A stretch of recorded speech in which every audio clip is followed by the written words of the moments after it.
संत ज्ञानेश्वर महाराज पालखी मार्गावरील उघडेवाडी ठाकूरबुवा समाधीजवळ 25 ते 30 फूट उंचीचा भराव गेल्या वर्षी पहिल्यांदा पावसाळ्यात खचला होता.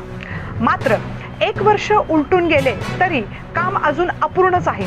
आषाढी यात्रेसाठी लाखोच्या संख्येने भाविक याच मार्गावरून पायी चालत येत असतात. तसेच यात्रेतील महत्त्वाचे गोल रिंगण याच पालखी मार्गाजवळ होत असते. मात्र खचलेल्या रस्त्याचे काम अर्धवट असल्याने भाविकातून नाराजी व्यक्त होत आहे.